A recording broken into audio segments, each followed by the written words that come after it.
여러분, 오늘은 우리가 가정의 달로 지키고 또 오늘은 어린이 주일이며 또 어린이날입니다. 자녀를 가진 우리 모든 부모님들의 소원이 있다면, 아니 바람이 있다면, 우리 자녀들이 우리보다 좀 더 좋은 세상, 좀 더 행복한 세상에서 살아가는 것이 다 소망일 것입니다. 그렇다면 우리 자녀들이 앞으로 살아갈 이 세상은 지금 세상과 비교했을 때 더 좋고 행복한 세상일 것 같습니까? 아니면 더 악해지고 난폭해지는 세상일 것 같습니까? 요즘 뉴스와 이 들려오는 세상 이야기를 들어보면 참 잔인하고 이 잔혹한 이야기가 너무 많아요. 제가 예를 들려고 하니까, 이 가정의 달에 그런 예를 들려고 하니까 너무 가슴이 무거워지는 것 같아서 예를 들지 않았는데, 우리 흔히들 말하기를 금수보다 못하다라는 말이 있지 않습니까? 근데 요즘은 짐승들이 데모를 한다고 합니다. 우리 짐승들, 너희들 인간만큼 잔인하지 않다. 자기 자식을 그렇게 함부로 죽이지 않는다.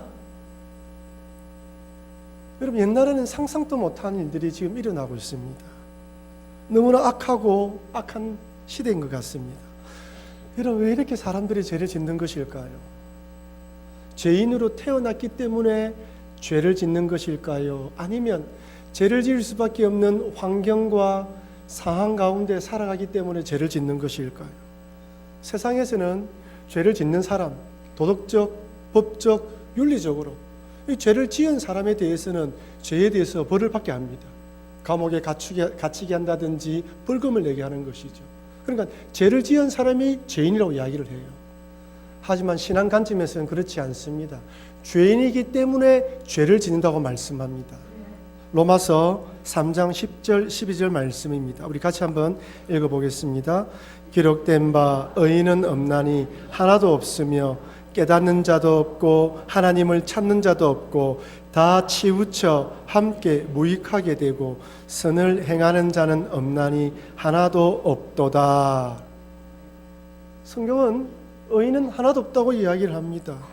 여기서 말하는 의인은 법적으로, 윤리적으로, 도덕적으로 흠 티 하나 없는 그런 사람을 말하는 것이 아닙니다. 하나님 관계 속에서 하나님을 믿고 하나님과 동행하느냐는 것이죠. 하나님 믿는 사람은 의인이라고 말하는데, 우리 스스로 하나님을 믿을 수 없다는 것을 말하는 것입니다. 하나님 관계에서 이 세상은 의인이 없다는 거예요. 절대 의로울 수 없다는 것이죠. 여러분, 성경은 태초에 하나님이 천지를 창조하셨다고 말씀하십니다. 온 우주 만물이 우연히 만들어지거나 아무 생각 없이 만들어진 것은 없습니다. 하나님의 창조 목적에 따라 다 걸작품으로 창조된 것입니다. 우연히 생겨난 건 하나도 없다는 것이죠. 세상에서 가장 못생긴 짐승 탑10이 있습니다. 2등이 어떤 짐승이냐면, 어떤 동물이냐면 스핑크스 고양이라고 합니다. 어떻습니까? 예쁩니까? 눈이 딱 찢어졌죠? 이 고양이의 특징이 털이 없다고 합니다. 털이 없는 고양이래요. 어떤 사람들은 이 고양이가 귀여워서 애완 고양이로 키운다고 합니다. 1등은 어떤 동물인 줄 아십니까? 벌거숭이 두더지라고 합니다. 너무 못생겼죠? 근데 이 쥐에는 놀라운 반전이 있어요. 보통 쥐는 2년에서 3년 살다가 죽는데요. 근데 이 쥐는 20년에서 30년을 사는데 더 놀라운 것은 늙지 않는다고 합니다. 노화가 없대요. 너무 좋아하시네요. 그래서 지금 의료계에서는 이 쥐를 연구하여 어떻게 늙지 않는지를, 노화하지 않는지를 연구해서 지금 우리 인간의 이 생체 비밀을 밝힐 수 있는 아닌가라고 연구를 하고 있다 합니다. 그렇다면 여러분, 이렇게 못생겼다고 하나님의 실패작일까요? 혹시 하나님이 이 벌거숭이 두더지를 만들려고 할 때 잠시 딴 생각하는 바람에 이가 톡 튀어나온 거 아닐까요? 아닙니다, 여러분. 이 땅에 있는 어떤 것들은 그 어떤 것들 우리가 보기에 못생겼다 할지라도 하나님 보시기에 걸작품이에요. 왜 그렇습니까? 하나님이 이 세상을 창조하시고 보시기에 좋았더라고 말씀하셨거든요. 한번 따라합시다. 나는 하나님의 걸작품이다. 한번 더 할까요? 하나님께서 나를 보시기에 좋았다고 말씀하셨다. 아멘입니다, 여러분. 우리는 우연히 만들어진 존재가 아니에요. 이렇게 온 우주 만물이 하나님의 목적하심에 따라 창조되었음에도 불구하고 사람들이 인정합니까? 인정 안 해요. 하나님께서 온 세상을 창조했고 인간도 피조물의 일원인데도 불구하고 하나님 존재를 인정하지 않습니다. 여러분, 이것은 하나님의 관점에서 볼 때 엄청난 죄예요. 반란과 반역에 해당하는 죄입니다. 여러분 한번 생각해 보십시오. 대한민국 국민으로 살아가면서 우리나라 법도 지키지 않고 세금도 내지 않고 오히려 우리나라를 망하게 하는 일에 앞장선다고 한다면 어떻게 하겠습니까? 그 사람은 반란죄로 잡아 가둘 것입니다. 조선시대는 대역죄인 반란죄는 어떻게 다스립니까? 능지처참합니다. 사지를 찢어 죽이잖아요. 3대는 멸합니다. 나라에 반역하는 사람도 그렇게 하는데 하나님을 인정하지 않는다. 하나님이 왜 창조되었음에도 불구하고 하나님을 인정하지 않는다. 지금은 인내하시고 참으시지만 마지막 심판날에는 영원한 형벌을 받게 되는 것입니다. 이런 관점에서 하나님의 창조물임에도 불구하고 하나님을 인정하지 않는 것은 악하고 패역한 세대라는 것입니다. 오늘 본문을 보면 예수님께서도 이 세대를 악한 세대라고 정의합니다. 누가복음 11장 29절 말씀 같이 읽겠습니다. 무리가 모였을 때에 예수께서 말씀하시되 이 세대는 악한 세대라 표적을 구하되 요나의 표적밖에는 보일 표적이 없나니. 이 세대는 악한 세대다. 왜 그렇습니까? 하나님을 믿지 않을 뿐 아니라 자기 눈앞에 누가 있습니까? 하나님의 아들 예수님이 서서 인간의 몸을 입고 직접 이야기하고 가르쳐주고 있음에도 불구하고 그 예수님을 믿지 않으니까 악한 세대라는 거예요. 이 사람들이 예수님께 무엇을 구하고 있습니까? 표적을 구하죠. 만약에 이 사건이 오늘 이 본문의 말씀이 예수님 공생의 초기라면 충분히 이해할 수 있어요. 그렇다면 당신이 하나님의 아들이라는 표적을 보여달라고 말할 수 있는 것이죠. 하지만 오늘 본문의 사건은 공생의 마지막입니다. 이미 3년 동안 수많은 이적과 기적을 보여주었고 근위 있는 말씀을 선포했고 죽은 자도 살렸고 오병이의 기적도 베풀어 주었고 무리도 걸었단 말이에요. 더 이상 이들에게 보여줄 이적 필요 없는 것입니다. 요한복음 21장 25절에는 이렇게 말씀합니다. 예수께서 행하신 일이 이 외도 많으니 만일 낱낱이 기록된다면 이 세상이라도 이 기록된 책을 두기에 부족할 줄 아노라. 사복음서 말고 아니 요한복음 사복음서 말고라도 예수님의 행적을 일일이 기록한다면 수없이 많다는 것입니다. 이렇게 많은 이적과 기적을 보여줬음에도 표적을 구한다는 것은 무슨 말입니까? 믿겠다는 말입니까? 믿지 않겠다는 말입니까? 믿지 않겠다는 말이에요.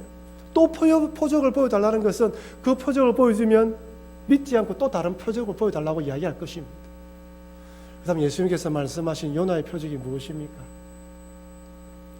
여러분, 요나 하면 딱 떠오르는 것이 무엇이죠? 물고기죠. 일부의 어린아이들이 예배에 참석했는데 다 알아요. 어린아이들도. 예수 믿지 않는 사람들도 요나 하면 물고기를 떠오릅니다. 하나님께서 요나 선지자에게 아수르의 수도인 니느웨에 가서 회개하라고 외치라고 하니까 가기 싫어서 니느웨의 정반대인 도시를 향하여 배를 타고 도망가지 않습니까? 하나님께서 풍랑을 일으키니까 제비뽑기하여 자기가 당첨되고 자기 스스로도 물에 빠지게 해달라고 요청하여서 물에 빠지게 됩니다. 물고기 뱃속에서 3일 동안 있다가 그래 니느웨에 가서 회개하라고 외쳤던 것이죠. 이처럼 요나가 물고기 뱃속에 3일 동안 있었던 것처럼 예수님께서도 십자가에 달려 죽어서 3일 만에 부활하는 표적을 보여주겠다는 거예요. 다른 표적 상관없고 이게 마지막이라는 것입니다. 이 표적을 믿고 보고 믿든지 말든지 선택하라는 거예요.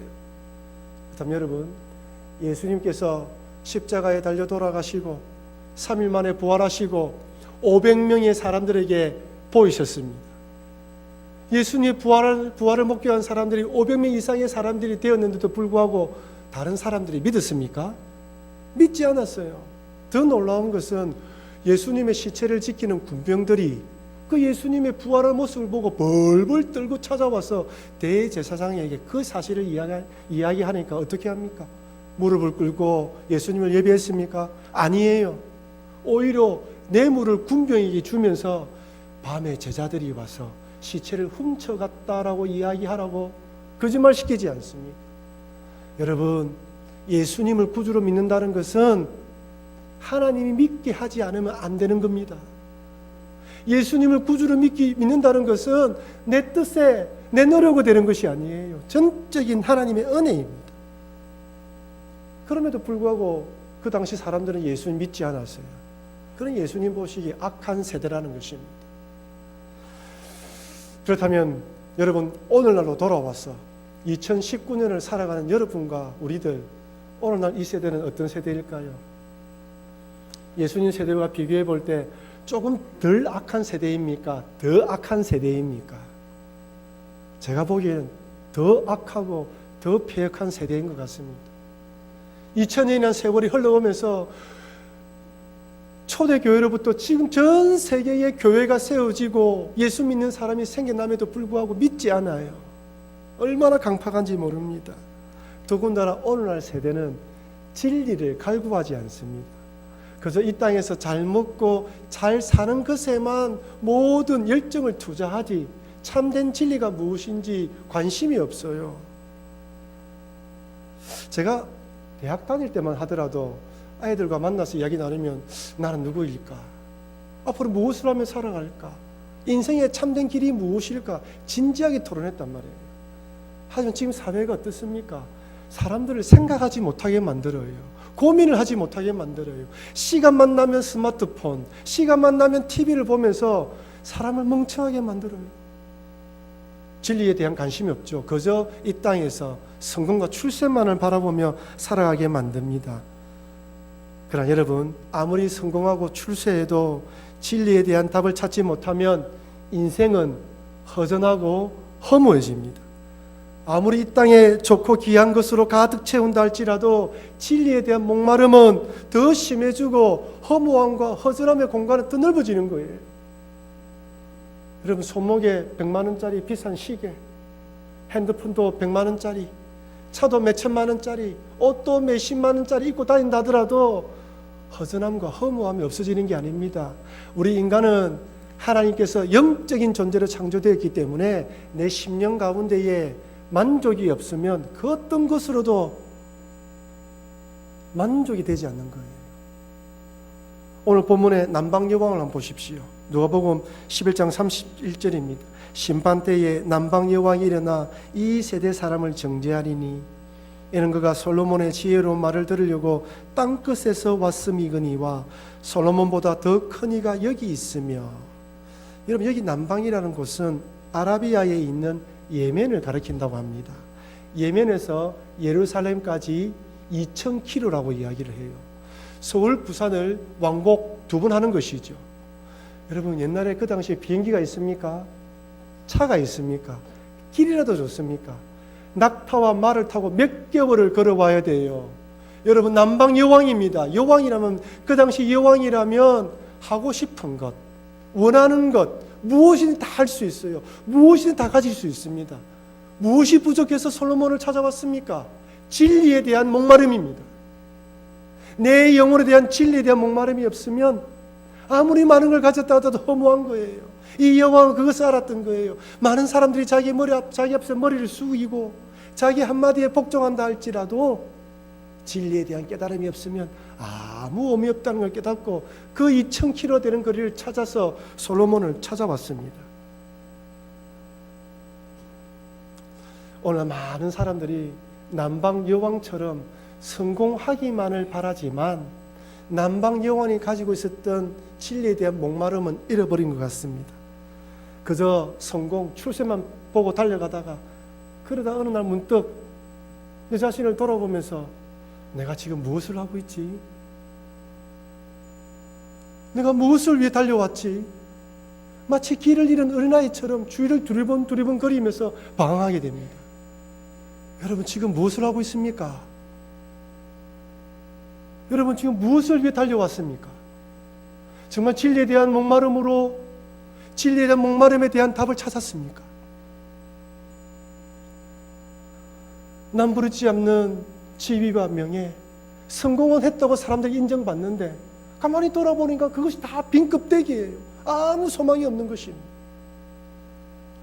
전에도 한번 말씀드렸다시피 삼성의 창업주이신 고 이병철 회장님이 돌아가시기 전 한 달 전에 천주교 신부에게 A4 용지에 24가지 질문을 던졌다고 하지 않습니까? 신이 존재한다면 왜 자신을 드러내지 않는가? 지구의 종말은 오는가라는 마지막 질문까지 이 질문을 던졌어요. 여러분, 돈이 없습니까? 사람들에게 부러움을 받지 않는 대상입니까? 마지막 죽어가는 순간에 인생이 무엇인지에 대한 진지한 고민을 했던 거예요. 조금 더 일찍 이 고민을 하고 이 답을 찾았다면 이분의 인생이 좀 다른 삶을 살지 않았을까요? 여러분들은 정말 인생의 답을 찾았습니까? 아담과 하와의 타락 이후 세상은 하나님을 믿지 않고 하나님을 인정하지 않는 악한 세대가 되었습니다. 하나님 아들 예수님께서 이 땅에 오셔서 이적과 기적, 부활의 표적까지 보여주심에도 믿지 않는 패역한 세대입니다. 아니, 지금은 진리에 관해서는 전혀 관심도 없고 그저 이 땅의 것에만 관심을 두는 세상으로 변했습니다. 제가 보기엔 더 악하고 패역한 세대인 것 같습니다. 그렇다면 이런 세대 가운데 여러분은 어떻게 살아가고 있습니까? 아니, 우리 자녀들을 어떻게 양육해야 될까요? 어린이 주일, 어린이날을 맞이하여 그저 좋은 것을 사주면 되는 것일까요? 악한 세상에서 살아가도록 강한 힘과 실력을 키우도록 가르쳐야 할까요? 처세술과 장교로 무장하여 어떠한 상황 속에서도 승리할 수 있도록 만들어야 할까요?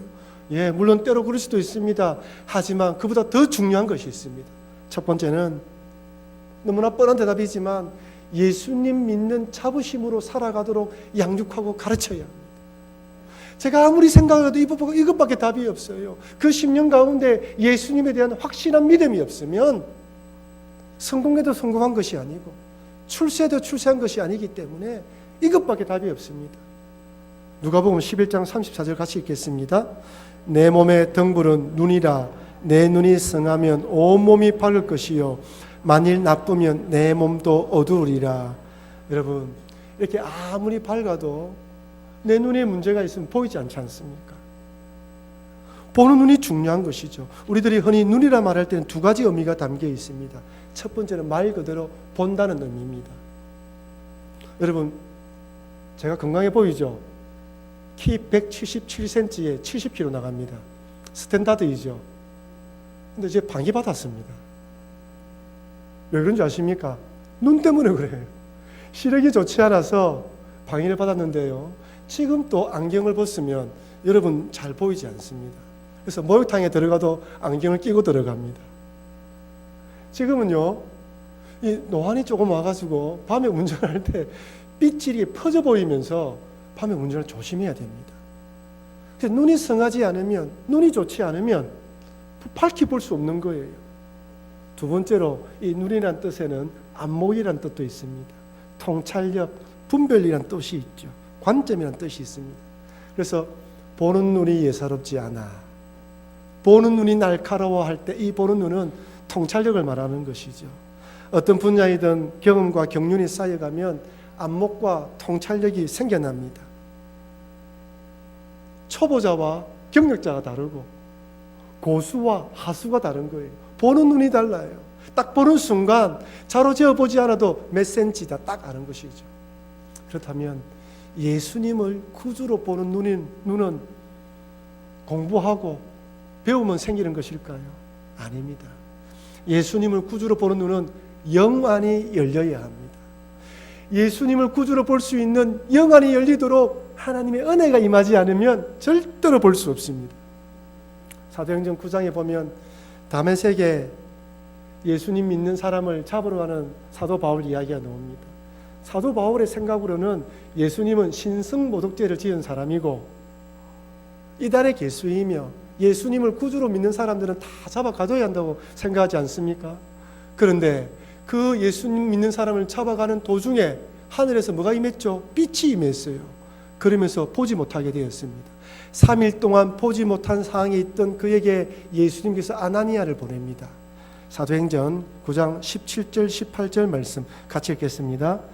아나니아가 떠나 그 집에 들어가서 그에게 안수하여 이르되 형제 사울아 주 곧 내가 오는 길에서 나타나셨던 예수께서 나를 보내어 너로 다시 보게 하시고 성령으로 충만하게 하신다 하니 즉시 사울의 눈에서 비닐 같은 것이 벗어져 다시 보게 된지라 일어나 세례를 받고. 사울의 눈에서 비늘 같은 것이, 여기 비늘이란 헬라어 단어는 의학 용어예요. 사도행전을 지은 누가가 의사이지 않습니까? 이 단어의 뜻은 살같이 생기는 비늘과 같은 껍질을 가르치는 용어인데, 쉽게 말하면 바울의 눈에 백내장 같은 막이 생긴 거예요. 보지 못한 것입니다. 근데 아나니아가 안수 기도하자 그 막이 떨어지면서 보게 되었던 것이죠. 이것은 사도 바울이 영안이 열려서 예수님을 보게 되었다는 것을 상징적으로 보여주는 것입니다. 예수님을 믿기 위해서는 영안이 열려야 합니다. 아무리 똑똑하고 총명해도 하나님의 은혜가 아니면 영안이 열리지 않아서 예수님을 구주로 믿을 수가 없습니다. 여러분 정말 영안이 열려서 예수님을 구주로 믿고 있습니까? 정말 예수님이 하나님의 아들로 구주로 믿어지십니까? 영안이 열리지 않으면 자신에게 대답을 못해요. 만약 여러분들이 영안이 열려서 예수를 믿고 있다면, 아니 우리의 자녀들도 영안이 열려서 예수를 믿고 있다면 감사한 일이지만, 그렇지 않다면 하나님 아버지 내 영안이 열려서 예수님을 구주로 믿게 해달라고 기도하고, 나의 자녀들도 영안이 열려서 예수님을 믿게 해달라고 간절히 기도해야 됩니다. 진리의 빛 되신 예수님을 바라보며 그 예수님으로 자부심을 가지고 이 땅에 살아갈 수 있도록 기도해야 되는 것이죠. 물론 구원은 전적으로 하나님께 달려 있습니다. 그러나 언약의 자녀 안에 들어온 우리 자녀들은 하나님께서 그들의 자녀, 그 자녀의 영안이 열려서 예수님 믿게 해달라고 기도해야 되는 것은 우리 부모의 역할입니다. 제가 요즘 사랑방 신방을 많이 다닙니다. 사랑방 신방하면서 이런저런 기도 제목을 받고 있는데요, 부모들의 공통적인 기도 제목, 자녀들이 믿음으로 잘 살아가도록 부탁합니다.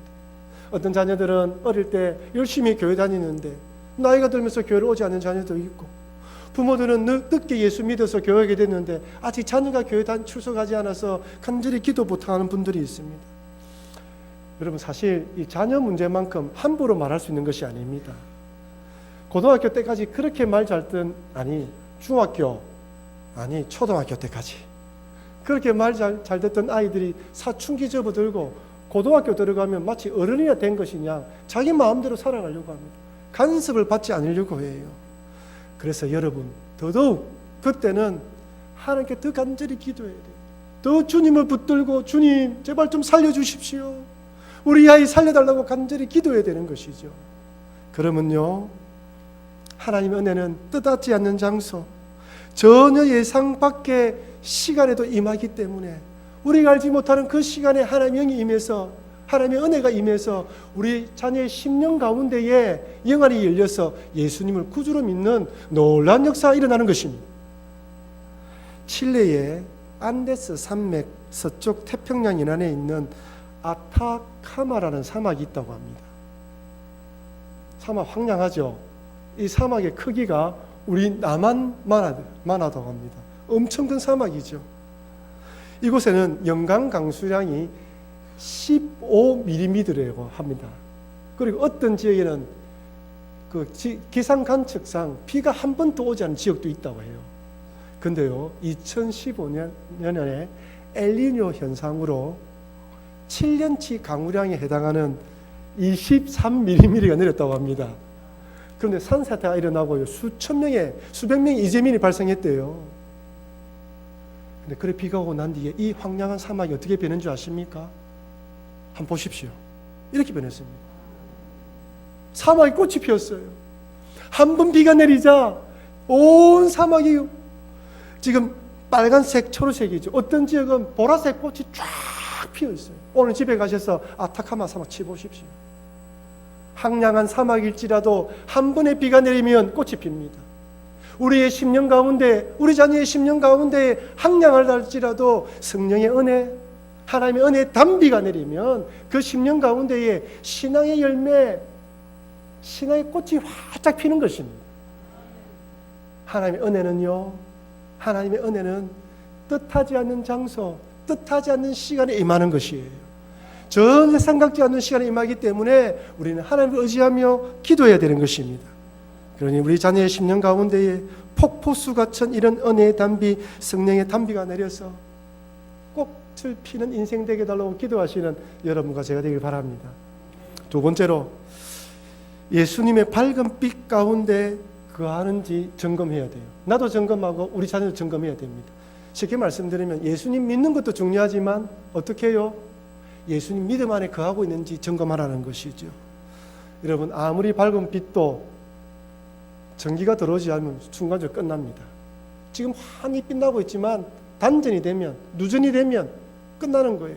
호롱불도 기름이 다 되면 꺼지게 되어 있습니다.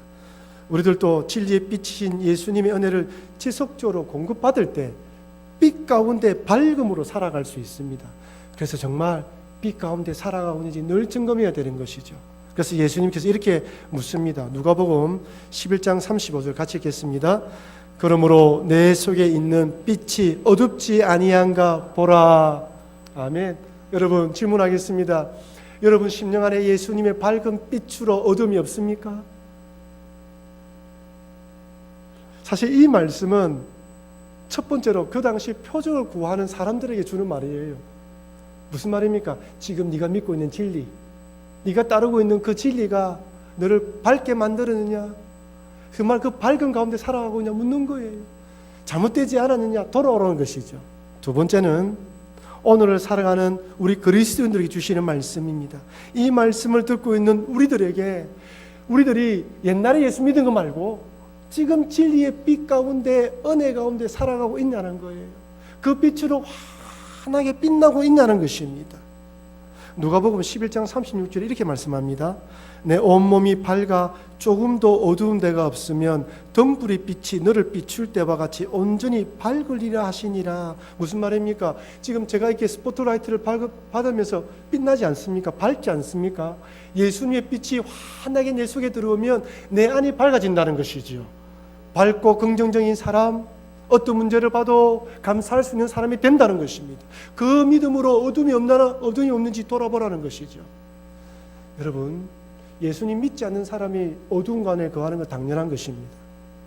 예수님 믿는다고 하면서 어둠에 거한다는 것은 둘 중에 하나입니다. 첫 번째는 자신은 예수님 믿는다 하지만 예수님 믿지 않는 사람입니다. 그 다음 사람은 이 세상에 삶의 무게에 짓눌리고 이런저런 일로 스트레스를 받아 영적으로 병들어서 그렇습니다. 여러분, 우리 건강하더라도 감기가 걸리면 병들지 않습니까? 우리 신앙인도 그럴 수가 있어요. 때로는 영적으로 힘들어서 어두움에 갇히기도 하는 것이죠. 얼마든지 이럴 수 있습니다. 자기도 모르는 사이에 낭망이 찾아오고 실망이 찾아오면서 깊은 영적 어두움에 빠집니다. 그런데 여러분 잘 기억하십시오. 우리가 시험에 빠지는 것은 걱정, 근심, 염려가 크고 중하고 무거워서 그런 것이 아니라 내가 진리의 빛, 은혜의 빛 가운데 거하지 않기 때문입니다. 여러분, 빛은 아무리 약해도 빛만 비추면 어둠이 없어져요. 정전되었을 때 촛불 하나만 켜도 빛나지 않습니까? 우리에게 찾아오는 염려와 걱정, 시험거리가 중요한 것이 아니라 내가 믿음 안에 기도하면서 은혜 안에 있으면 그 빛으로 인해서 어둠을 이겨낼 수가 있고 또한 어둠이 찾아온다도 물리칠 수 있는 것입니다. 그래서 진리의 빛 가운데 항상 거하라고 말씀합니다. 여러분들이 예수님 믿는 거, 우리 자녀들이 예수 믿는 거 중요하지만 그 예수님 믿는 빛 가운데 거하면서 어떠한 어려운 가운데 이겨내는 것이 더 중요하다는 말씀입니다. 사랑하는 성도 여러분, 오늘은 어린이 주일로 지키는 날입니다. 우리 자녀들이 살아가는 세상은 하나님을 인정하지 않는 악한 세대, 하나님의 아들이 이 땅에 오셔서 참 우리를 구원했음에도 믿지 않는 패역한 세대입니다. 이런 악한 세대 가운데 살아가는 우리들이, 또한 우리 자녀들이 영안이 활짝 열려 예수님을, 하나님의 아들을 믿을 수 있도록 기도하시고 또한 그 진리의 빛 가운데 거할 수 있도록 기도하시는 여러분과 제가 되기를 바랍니다.